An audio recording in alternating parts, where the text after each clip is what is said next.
Ujjwal, welcome on your PDA. Thank you sir. And Ujjwal, बहुत बहुत congratulations. You got selected in HPCL as officer, and you are from civil engineering background. Yes So, sir. I'll interact with you today, Ujjwal, और आपकी पूरी journey, आपके inputs for prospective HPCL officers. ऐसे बहुत से candidates हैं जो HPCL join करना चाहते हैं, हर साल एग्जाम लिखते हैं।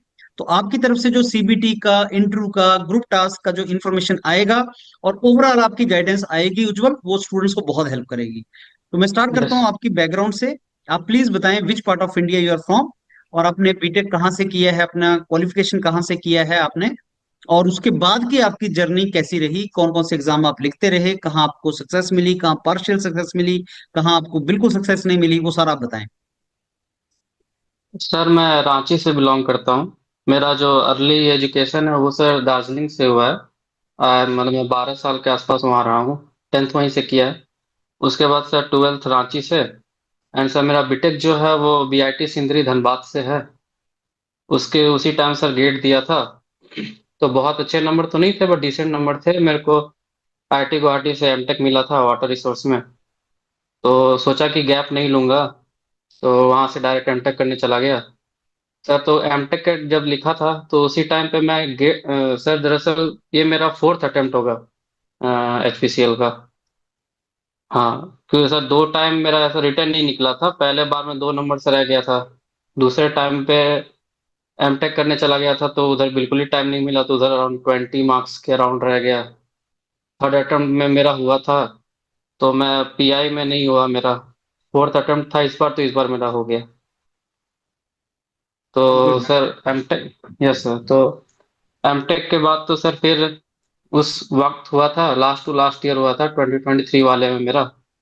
तो सर उसमें जीडी बहुत अच्छा था। हम्म। जीडी अच्छा हुआ था मेरा। और हम्म। सर पीआई के टाइम पे क्या हो गया था कि मेरा थोड़ा सा इंक्लिनेशन जो है वो एमटेक की तरफ ज्यादा चला गया था। हम्म। मतलब मैं बहुत ज्यादा एमटेक के प्रोजेक्ट्स को बताने लग गया बहुत ज्यादा जस्टिफाई करने लग गया कि मैं सिविल इंजीनियरिंग के डोमेन से हूँ। हम्म। कहीं ना कहीं से मुझे लगता है कि जॉब प्रोफाइल को समझना सबसे बेसिक रिक्वायरमेंट है इंटरव्यू के लिए। क्योंकि सर जो एचपीसीएल का जो जॉब जो प्रोफाइल है कहीं भी वो बहुत ज्यादा टेक्निकल इंक्लाइन नहीं है उसको। मतलब जैसा सिलेक्शन प्रोसेस भी जो है हर प्रोसेस में एलिमिनेशन है। रिटर्न देते हो रिटर्न में भी एलिमिनेट करते हैं। जीडी देते हो जीडी में भी एलिमिनेट करते हैं पीआई भी एलिमिनेशन राउंड है। मेडिकल भी एलिमिनेशन राउंड है। तो उनको बेसिकली आपको आप में हर चीज चाहिए होती है। आप में टेक्निकल नॉलेज भी इनफ होनी चाहिए। जीडी दे रहे हो तो जीडी में आपको कोलैबोरेटिव आप में स्पिरिट है या नहीं है वो देखते हैं वो लोग वहाँ पे। फिर उसके बाद सर मतलब इंटरव्यू में आप में कॉन्फिडेंस कितना आप कितने ज्यादा कॉन्फिडेंटली खुद को पोर्ट्रे कर पा रहे हो वो देखते हैं। एंड मेडिकल तो सर वो तो जैसा मतलब वो उस पर तो कंट्रोल नहीं है हमारा। क्योंकि इस टाइम हमारे समय क्या हुआ कि बहुत सारे लोग मेडिकल में भी एलिमिनेट हो चुके हैं। 3 4 लोग मतलब आंखों के पावर के वजह से एंड थोड़े लंग्स वगैरह के कुछ प्रॉब्लम्स थे इस वजह से।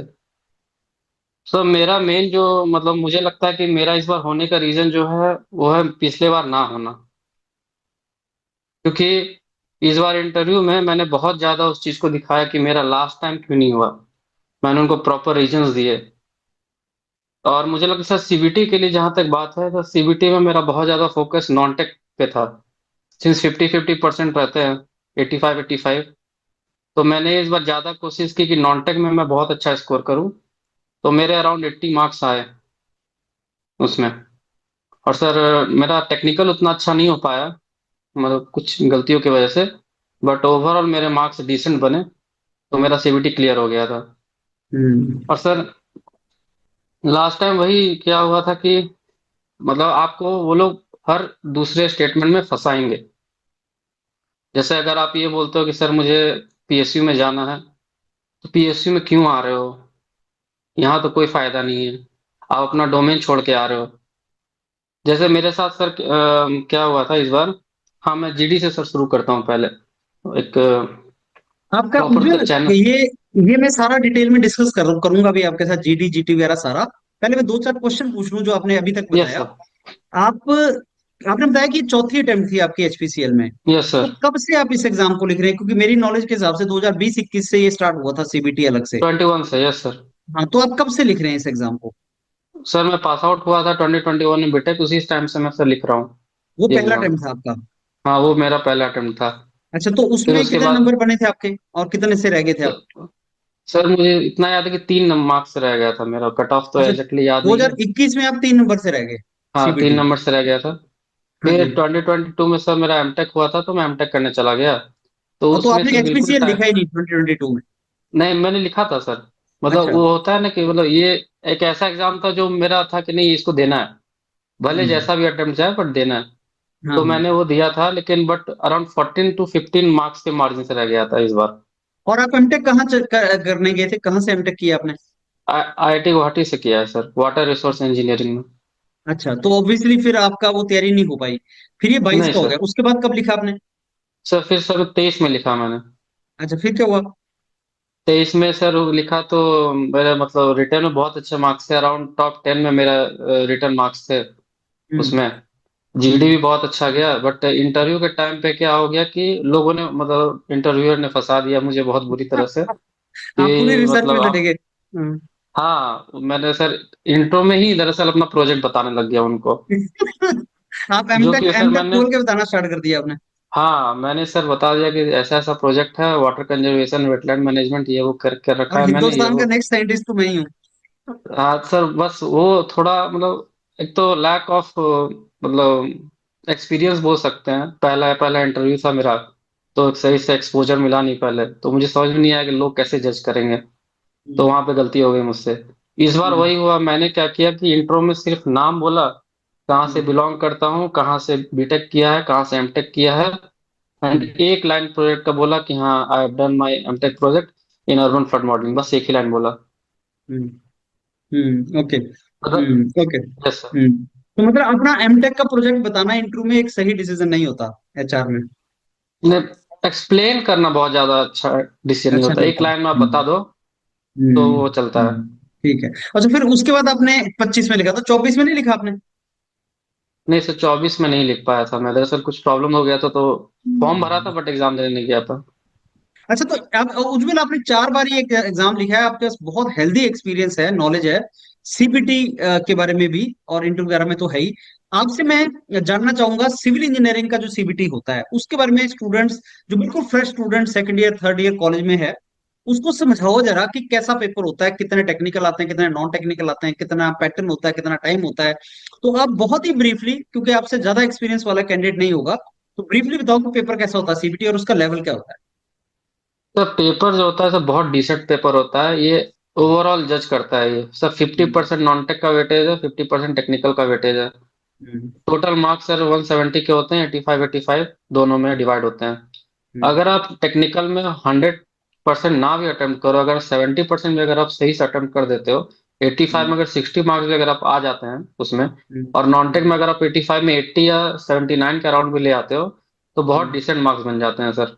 हम्म। 170 में अराउंड 145 प्लस अगर आप ले आते हो, तो बहुत हम्म। आराम से आपका कट ऑफ क्लियर हो जाएगा, वो भी टॉप 20 या हम्म। टॉप 30 के रैंक में। और सर जो गुड। मतलब क्वेश्चंस जो है वो नॉर्मल सर, नॉन टेक वाले क्वेश्चन नॉर्मल एसएससी सीजीएल के लेवल के होते हैं।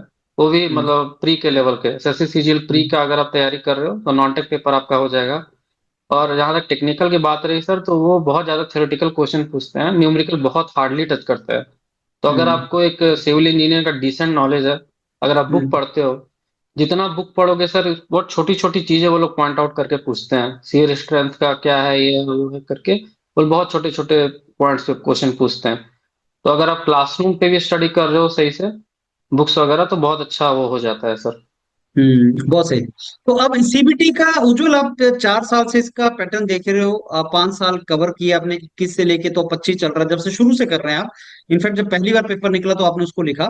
मेरे को ये बताओ कि इसमें कट ऑफ वगैरह कैसा रहता है सिविल इंजीनियरिंग में ओवरऑल? अगर आप अलग अलग कैटेगरी का अगर आपको आइडिया बता पाए तो और अच्छा। कट ऑफ थोड़ा सा बताओ।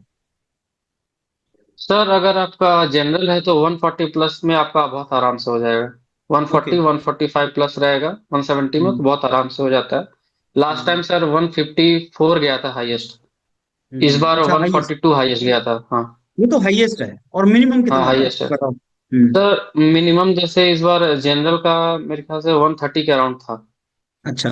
130 के अराउंड था। मतलब अगर आप हम्म, जनरल से बिलोंग करते हो तो अगर आप 137 प्लस लाते हो तो बहुत आराम से हम्म, आपका सिलेक्शन हो बिल्कुल। जाता है।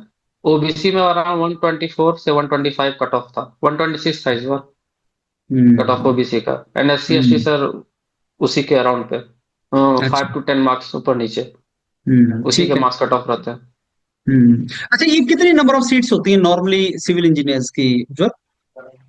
सर मैं 4 साल से दे रहा हूँ सर, हर साल घटते जा रहा है। जैसे फर्स्ट टाइम दिया था तो अराउंड 30 के अराउंड सीटें थी, फिर ट्वेंटी हम्म, फोर हो गया, फिर 18 हो गया सर, इस बार तो 16 ही है। अच्छा। ओके। पर मेरे को लगता है इस साल बढ़ेंगी, क्योंकि अब ऐसे होता है ना, जब नंबर कम कम होते होते फिर बढ़ने की ट्राई होती है। हाँ। तो शायद भी होप नहीं की बढ़े। हम्म, नहीं, उसके चांस कम है सर, इसलिए क्योंकि इसका जो वैकेंसी है सर हर साल निकल रही है इसकी वैकेंसी। अच्छा। अगर एक आध साल गैप हो जाए तो बिल्कुल बढ़ जाए, बट सिंस हर साल ये लोग ले क्योंकि रहे हर हैं साल तो निकलती है। एक, हाँ, बट सही। 15 प्लस वैकेंसी रहता है। हम्म। अच्छा उज्जवल, अब चलते हैं इंटरव्यू और ग्रुप टास्क की तरफ। बोलते हैं यस सर। बहुत टेढ़ा काम होता है ग्रुप टास्क वगैरह, तो आप पहले अपना ग्रुप टास्क का एक्सपीरियंस शेयर करो हमारे व्यूअर्स के साथ, कि जब आप गए तो टास्क क्या दिया गया था, कितने लोग थे, कौन सा सेंटर था आपका, और किस तरीके से चला?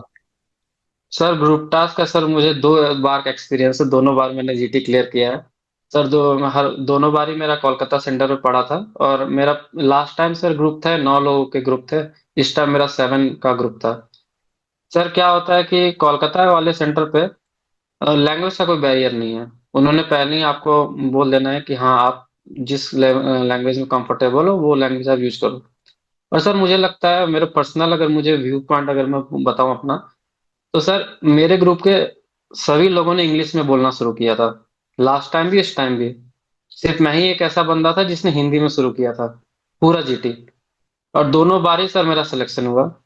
और सर दोनों बार ही ऐसा हुआ था कि कुछ लोग शुरू में हिचकिचा रहे थे हिंदी बोलने में, बट जब मुझे उन लोगों ने बोलते देखा कि ये बंदा पॉइंट्स सही से रख पा रहा है, तो लास्ट में वो लोग भी हिंदी में कन्वर्ट हो गए, लास्ट टाइम भी इस टाइम भी। और सर मुझे लगता है कि वो एक चीज जो है वो इंटरव्यूअर्स ने देखी वहां पे कि बाकी लोगों को कॉन्फिडेंस नहीं मिल रहा, बट इसको देख के बाकी लोग ट्रांजिट कर रहे हैं। तो आपने लीड किया और लोग आपको फॉलो हाँ, करने लगे।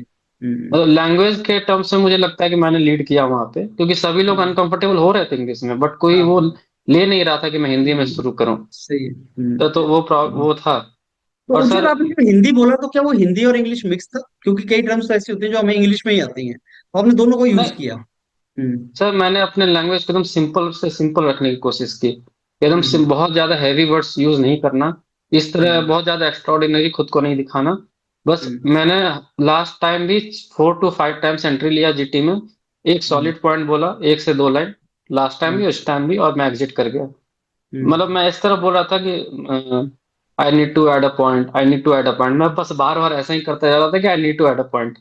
और ऐसे हम्म, ही करते करते मैंने 4 और अपने इनपुट्स दिए थे। हम्म, और सर ठीक है। एलिमिनेशन की अगर बात हो तो बहुत ज्यादा बोलने वाले भी एलिमिनेट हुए। जिसने इंट्रो दिया हम्म, था वो भी एलिमिनेट हुआ, जिसने कंक्लूजन दिया था वो भी एलिमिनेट किया, जो हम्म, बहुत ज्यादा पार्टिसिपेट कर रहा था दूसरों को बोलने नहीं दे रहे थे वो भी एलिमिनेट हुए। हम्म, वही लोग सेलेक्ट हुए जिन्होंने एक बैलेंस रखा था कि उन्होंने धैर्य रख के बोल रहे हैं, फिर दूसरों को बोलने का मौका दे रहे हैं, वही लोग सेलेक्ट हुए थे। ओके। ओके। सो उज्जवल, इसमें कितने लोग गए थे और कितने लोग इवेंचुअली पास हुए?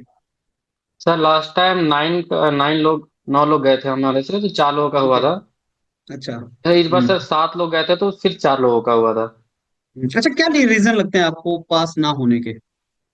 सर जैसा कि मैंने बोला, बहुत लोगों को लगता है कि अगर मैं इंट्रो दे दूंगा पहले तो मेरा हम्म, हो जाएगा। तो ओके। उस जल्दबाजी की वजह से क्या हुआ कि उन लोगों ने पूरा जीटी पढ़ा नहीं और पूरे हम्म, पॉइंट्स नोट डाउन नहीं किए, और बीच हम्म, बीच में मतलब ऐसा करे कि इंट्रो ही नहीं दे पा रहे थे सही से, हम्म, केस स्टडी ही नहीं समझा पाए वो लोग।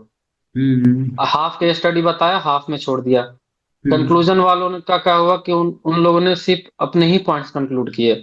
हम्म, जो उन्होंने शुरू में पॉइंट्स लिख रखे थे सिर्फ अपने पॉइंट्स बताए, दूसरों के जो हम्म, पॉइंट्स बताए थे उन लोगों ने उन्होंने वो डोन डाउन नहीं किए, उन्होंने वो बताए नहीं। तो इस वजह हम्म, से भी उनका नहीं हुआ। और हम्म, लास्ट टाइम और इस टाइम दोनों टाइम क्या होता है कि एक ऐसा बंदा था जो बहुत ज्यादा पार्टिसिपेट कर रहा था, ओवर पार्टिसिपेट कर रहा था। हम्म, मतलब अगर मैं कुछ बोल रहा हूँ तो बार बार कि नहीं, it should be like this, it should, बहुत ज्यादा क्रॉस कर रहा था वो, तो उसका भी नहीं हुआ था। ओके। तो मतलब बहुत ज्यादा बोलना या ना बोलना नहीं, या गलत बोलना वो रीजन होते हैं रिजेक्शन के? वो रीजन है। और हम्म आपको इवन इफ अगर आप कुछ नोट डाउन नहीं कर रहे हो तो प्रिटेंड करना है कि आप कुछ नोट डाउन कर रहे हो। तो हम्म मैंने लास्ट टाइम इस टाइम दो मैं बस पेन चला रहा था, मैं सुन रहा था बातों का, हाँ ओके मैं लिख रहा था, क्योंकि वो मैंने देखा वो लोग नोटिस करते हैं। नोटिस एक करते हैं। इंटरव्यूअर की नजर हमेशा मेरे तरफ थी। बिल्कुल तो नोट नोट करते हैं। डाउन करते रहना है। और नोटिंग बनाना एक इम्पोर्टेंट स्ट्रेटेजी भी होनी चाहिए और एक इम्पोर्टेंट एक्टिविटी भी है। अच्छा, और अब उज्जवल फिर, हाँ जी। सर हमेशा ही एक हैंड जेस्टर एंड थोड़ा मतलब नॉन वर्बल कम्युनिकेशन जैसा होता है कि आपको सिर हम्म हिलाते रहना है, हाथ हल्का सा हम्म मतलब दिखाना है आप एक्टिवली पार्टिसिपेट कर रहे हो उस चीज में। वो बहुत जरूरी है। Yes true. अच्छा, अब उज्जवल चलते हैं इंटरव्यू की तरफ। तो जो आप इंटरव्यू में गए, तो आप पूरा एमबीएस बताओ कि जब आप अंदर गए तो किस तरीके से हुआ, क्या पहला क्वेश्चन क्या था उनका, फिर दूसरा क्या था, और क्योंकि आपका एक्सपीरियंस 2 बार का है इंटरव्यू का, तो जो टेक्निकल क्वेश्चन या एचआर क्वेश्चन पूछे होंगे वो आप दोनों ही शेयर कर दीजिए, सो दैट यस स्टूडेंट्स को पता लग जाए कि क्वेश्चन इस तरह के आते हैं। सर, पहला तो सर ये है कि इवन इफ आप आंसर कर रहे हो या नहीं कर रहे हो, सिलेक्शन उस पर डिपेंड नहीं करता कि आप किस तरह क्वेश्चंस का आंसर दे रहे हो।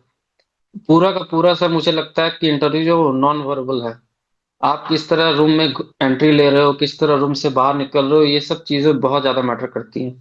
आप पूरे टाइम पे अपना फेशियल एक्सप्रेशन कैसे रख रहे हो। आपको जैसे आप कितने भी नर्वस हो, आपको हमेशा हंसना है चाहे कुछ भी हो जाए। ये सर मैं इसलिए बोल पा रहा हूँ क्योंकि लास्ट टाइम मुझसे यही गलती हुई थी। मेरा इंटरव्यू का अराउंड लास्ट टाइम 20 मिनट चला था इंटरव्यू, इस बार 12 मिनट चले सिर्फ। तो लास्ट के 20 मिनट में 10 मिनट में बहुत खुश था, मैं बहुत हंस रहा था। बट लास्ट के कुछ 2-3 क्वेश्चंस में मुझे ऐसा फंसाया गया कि मैं बहुत ज्यादा नर्वस हो गया और वो मेरे चेहरे पे मेरा पैल्पिटेशन दिख रहा था इस टाइम। हाँ, इस टाइम ऐसा हुआ था कि इस टाइम पूरे टाइम मैं कॉन्फिडेंट था।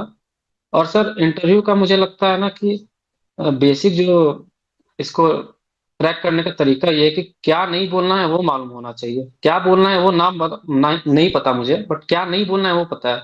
जैसे कि उन लोगों ने पूछा कि जैसे सर मैं एंट्री लिया मैंने, तो मुझसे इंट्रोडक्शन वगैरह कुछ नहीं पूछा गया इस बार। मैं गया अंदर, मैंने हल्का सा बो डाउन किया, मैंने सीट लिया, बैठा। उसके बाद सर क्या हुआ कि उन्होंने डायरेक्ट पूछा कि अच्छा उज्जवल, आपने एमटेक कर रखा है? उनके पास में हमारा सीवी था। तो मैंने बोला यस सर, मैंने एमटेक कर रखा है। अच्छा, आपने किस ब्रांच में किया है, कहाँ से किया है? तो मैंने सर वो बताया। फिर एक मैम थी, उन्होंने पूछा कि आपका प्रोजेक्ट क्या था, तो मैंने बताया कि मैम मेरा वेटलैंड प्रोजेक्ट करके था, ऐसा ऐसा।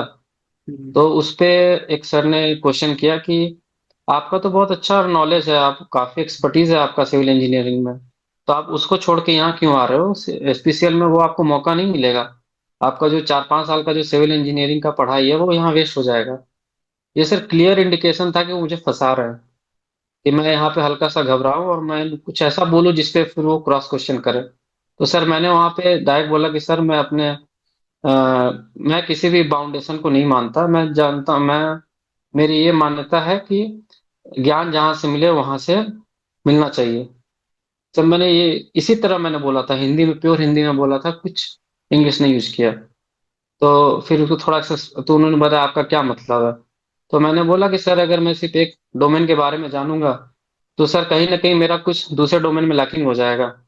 तो सर मैं ओवरऑल एजुकेशन में मतलब मानता हूँ, और सर मुझे हर चीज़ की नॉलेज चाहिए। तो उन्होंने बोला अच्छा उज्जवल, आप ये बताओ कि आप तो 2 साल से बैठे हो घर पे। मैं बोला यस सर। तो आपको क्या फील कर रहे हो अभी आप? किस तरह आपने वो 2 साल बिताए हैं? आपको क्या क्या आपने तैयारियां की हैं, कहाँ कहाँ पे आपने क्या सीखा 2 सालों में, हमें आप ये बताइए। तो सर मैंने उनको बहुत क्लियरली बताया कि सर मैंने उस पॉइंट पे उनको मेंशन किया कि लास्ट टाइम मैंने इंटरव्यू दिया था बट मेरा नहीं हुआ था।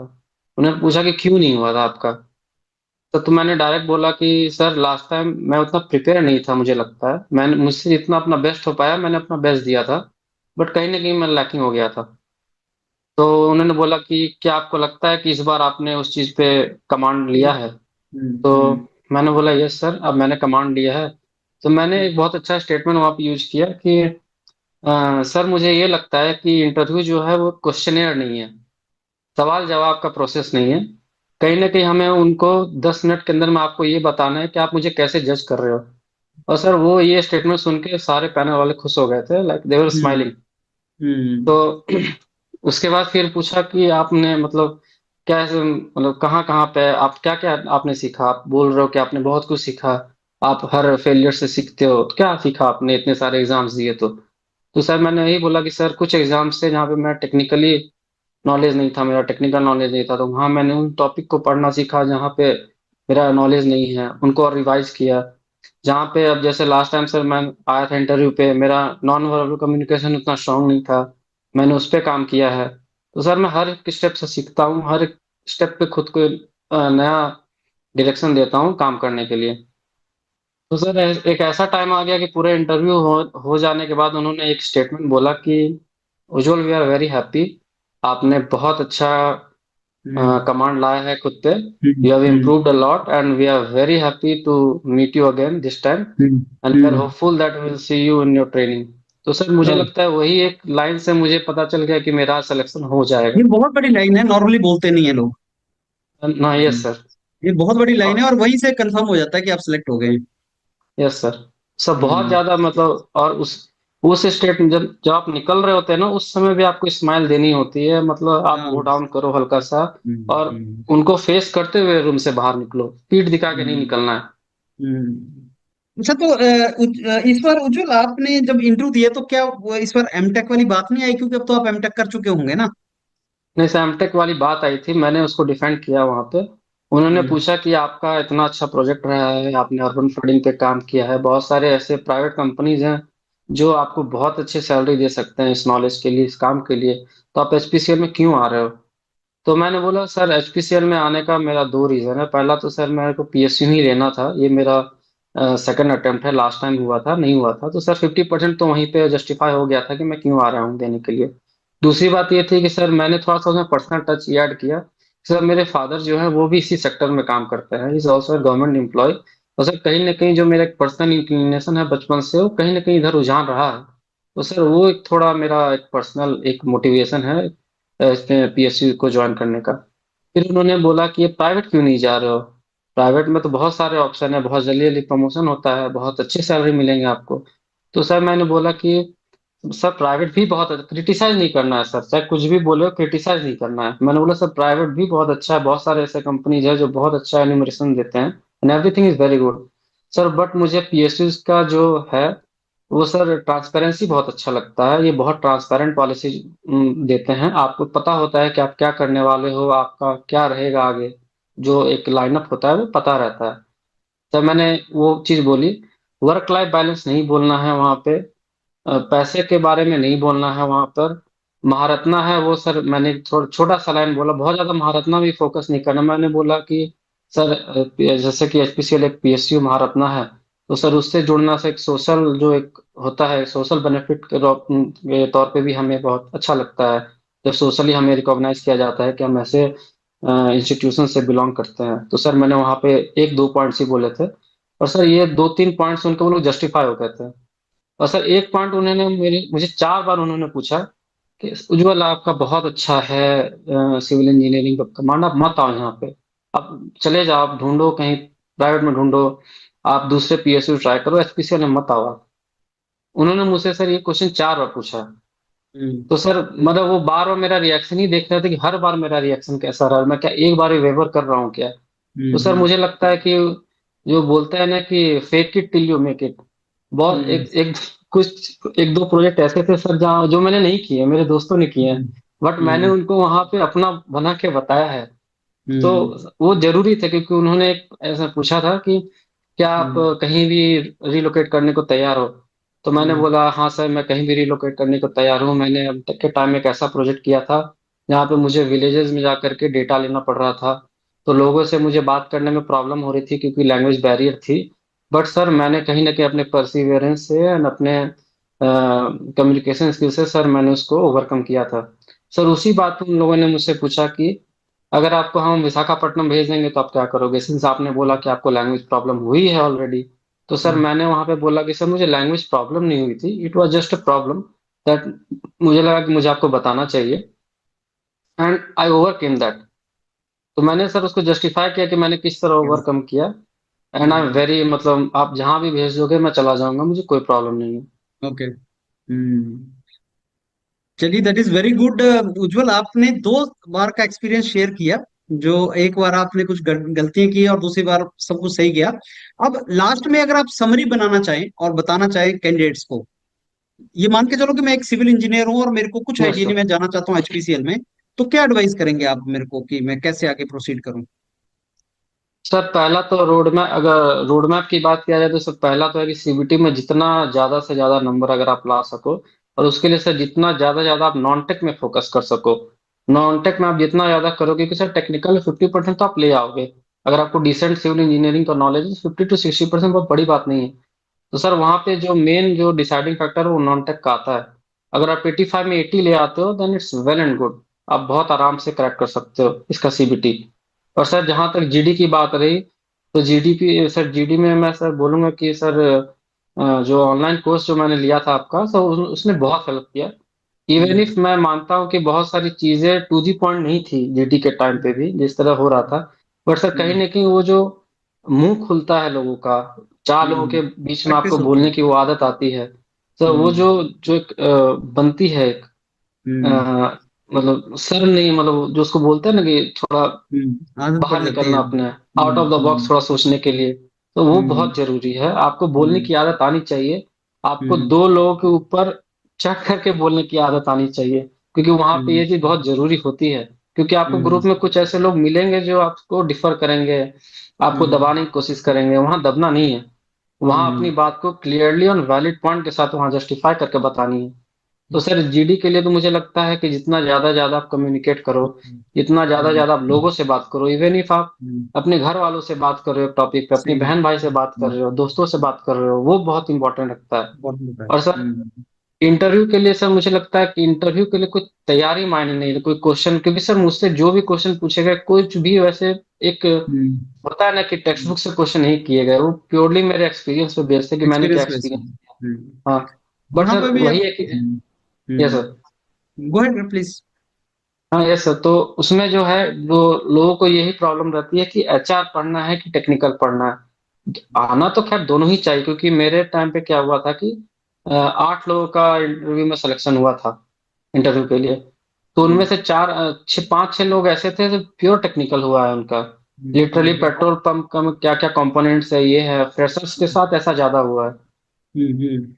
और सर दो तीन ऐसा मतलब मिथ थे, जैसे एक मिथ तो ये है कि जो पहले एक बार रिजेक्ट हो चुके हैं एचपीसीएल में उनको वो दोबारा नहीं लेता। दूसरा मिथ ये है कि एमटेक वालों को वो नहीं लेते। तीसरा मिथ ये है कि जिसका 2 इयर्स प्लस गैप है उनको वो नहीं लेते। तो मुझे लगता है मेरा सिलेक्शन ये हर मिथ को सर ये तोड़ता है कि, मिथ की अंग्रेजी बोलना आनी चाहिए। वो भी हमें तोड़ा है। हाँ ये सर चौथी की आपको अंग्रेजी आनी चाहिए, जीड या हिंदी बोलोगे तो नहीं निकलेगा। तो ये भी सर मैंने मिथ तोड़ा है। तो मुझे लगता है कि सर कोई मिथ है ही नहीं, किसी भी सिलेक्शन को लेकर कोई मिथ नहीं है। जो भी आपको ये बोल रहा है कि मिथ है, वो उसका सिलेक्शन नहीं हुआ इसलिए वो बोल रहा है। आप देखिए, कर सकते हो। हाँ, सिलेक्शन के लिए एक ही चीज चाहिए, वो है आपकी डिटर्मिनेशन और लगे रहना। Yes sir. अब आपकी पूरी जर्नी टिपिकल इस चीज का एग्जांपल है उज्जवल, कि आप जब कोई चीज करने लगोगे तो प्रॉब्लम्स आएंगी, और आप कॉन्फिडेंटली चले रहो, लगे रहो, परसिस्ट करते रहो। और बीच में आप कई बार एमटेक करेंगे, जॉब करेंगे, डेविएट होगा, वो सब है, लेकिन लगे रहना और अपनी गोल ऑब्जेक्टिव को देखते रहना। खास बात ये सबसे अच्छी जो मेरे को लगा कि नंबर ऑफ सीट्स आपने बताया 30 से 14-15 तक रह गई, अभी रहेगी सीट यस सिविल सर। की 4 साल के अंदर। आपकी मोटिवेशन कम नहीं हुई। आप उस टाइम नहीं सेलेक्ट सर। नहीं हुए जब नंबर ऑफ सीट्स डबल थी, आप उस टाइम सेलेक्ट यस हुए जब सर। नंबर ऑफ सीट्स आधी थी। घट गई है ये, सर। हाँ, ये अगर ये जो पर्सनैलिटी ट्रेट है ना, कि सर फर्क नहीं पड़ता। और आई थिंक अभी तो आप सिलेक्ट हो गए हैं उज्जवल, लेकिन अगर सपोज अगली बार सीटें 9 रह जाती, 8 रह जाती, तो शायद उज्जवल फिर भी एग्जाम लिखता मोटिवेशन के साथ। और वो यस चीज सर, मैं उज्जवल को देता। बाकियों से अलग करती है, वो चीज उज्जवल को बाकियों से अलग करती है। ये बहुत ज्यादा इंपॉर्टेंट है उज्जवल। और सर और एक हाँ पॉइंट जी। मैं एक पॉइंट हम्म, मैं ये ऐड करना चाहूंगा कि इवन इफ आपको जो आपने किया है ना उसको आपको प्राइड के साथ ना बोलना है। हाँ जैसे जी, जैसे मेरे केस में क्या है कि मैंने गैप नहीं लिया, हाँ जी। बीटेक एमटेक के बीच में गैप नहीं लिया। तो मैंने हम्म, उस चीज को वहाँ बताया उनको कि उन लोगों ने बोला कि आप प्राइवेट में क्यों नहीं चले गए। तो सर मैंने वहाँ पे लिखा कि नहीं सर, मेरे को गैप नहीं चाहिए था, मेरे को आगे स्टडी करनी थी, इसीलिए सर मैंने एमटेक किया, मैंने गैप नहीं लिया। तो कुछ हम्म, आपको एक ऐसी कमी आप निकालिए खुद में जो वहां पे आप उसको स्ट्रेंथ के रूप में पोर्ट्रे कर सको, हाँ जी, हाँ जी। जो थोड़ा व्यू पॉइंट चेंज कर दे वहां पर लोगों सही का। है। हम्म, वो सब देखिए, मुझे लगता है कि एक डिटरमाइनिंग फैक्टर हो जाता है। कॉन्फिडेंस मैटर करता है, और कॉन्फिडेंस यस सर। इंटरनल होता है। तो पहले आपको इंटरनली फील करना है, फिर कॉन्फिडेंटली वो चीज बनानी है, तब आपका निकल के आता है वो। That is important. चलिए, बहुत अच्छा उज्जवल। इनफैक्ट मैं ये बोलूंगा कि आपके साथ जो आधे घंटे का इंटरेक्शन हुआ है, इसमें बहुत कुछ इनपुट मिली है। स्टूडेंट्स को तो खैर मिलेगी, मेरे को बहुत ज्यादा इनपुट्स मिली हैं। और ये चीज हमें हेल्प करती है उज्जवल, स्टूडेंट्स को अच्छे तरीके से मेंटरिंग करने के लिए। मैं स्ट्रांगली ये यस। मानता हूँ कि एक टीचर जो होता है, वो हमेशा एक स्टूडेंट होता है, और उसको स्टूडेंट बन के रहना चाहिए, और उसको सीखना चाहिए दूसरों से। तो आज ये जो सेशन था हाफ एन आवर, मैं ये बोलूंगा कि मेरे लिए एज अ स्टूडेंट था ये, और मैंने आपसे बहुत कुछ सीखा है इसमें। और ये जो मैंने सीखा है, इसको मैं अब इम्प्लीमेंट करूंगा नेक्स्ट टाइम जब आप जैसे कैंडिडेट्स आएंगे। तो जो आपने बताया है, वो हम सब, मैं नहीं, मेरी पूरी टीम, हम सारे मेंटर उसको सीखेंगे, और उसको अकॉर्डिंगली इम्प्लीमेंट उनके हेल्प के लिए हम लोग करेंगे। तो again I yes sir. Thank you, आपने आज टाइम दिया मेरे को। And I wish you all the very best Ujjwal. आपके आगे बहुत अच्छा करियर, बहुत बढ़िया करियर है। All the best for that. Thank you sir.